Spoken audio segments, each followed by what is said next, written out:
Is Mark Zuckerberg. His 2017 year's resolution seems to have a slightly political flavour to it. Absolutely. He is going from on travels to all 50 states and trying to connect with the people there. He was in Dallas this week for the testimony in the Oculus trial, and he went to a rodeo, he toured a data center. He's really trying to connect with the people. Now, whether that means he's running for office, I think people forget that the U.S. population is 320 million. The population of Facebook is 1.8 billion. Yeah. It's important for him to shape his image as the leader of that as well. So this is not just a ploy for something larger, but he is trying to shape his legacy here. And absolutely, we could see him have much more involvement in government. Alan, I want to get your view on the lines between Washington and Silicon Valley, the connection there, because we've seen actually the top 5 tech companies paying more in lobbying than the banks have been in the past few years. Are they talking to each other seamlessly, do you think? I don't think so, not yet at least. I think that we just invested in the new newsletter companies were the 3 main people who came out of Politico, and one of the purposes of Axios is to have a newsletter system that connects people out in Silicon Valley with what's going on in Washington, to hopefully be an interface to explaining what that's all about, and vice versa, by the way, because there has been a lack of total understanding between the two communities. And so I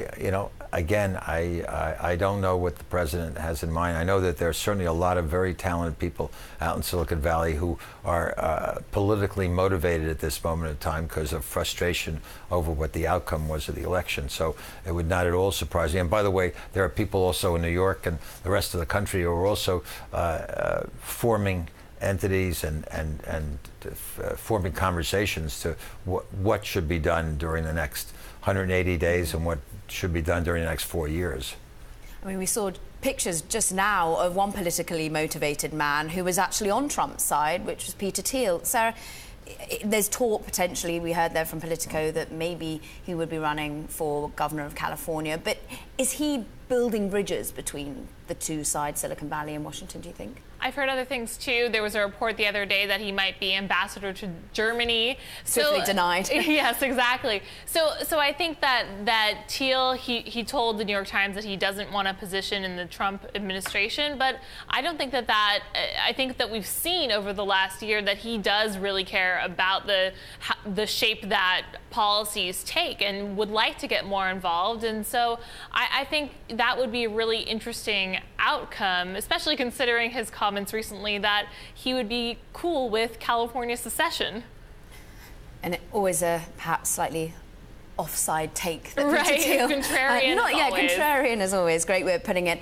Alan, last one to you. In terms of, we've seen perhaps a wave of those very high in office from Washington actually come to Silicon Valley to take roles. Condoleezza Rice, Colin Powell. You've even seen the campaign manager of Obama come to work for Uber, and then the Chan Zuckerberg Foundation.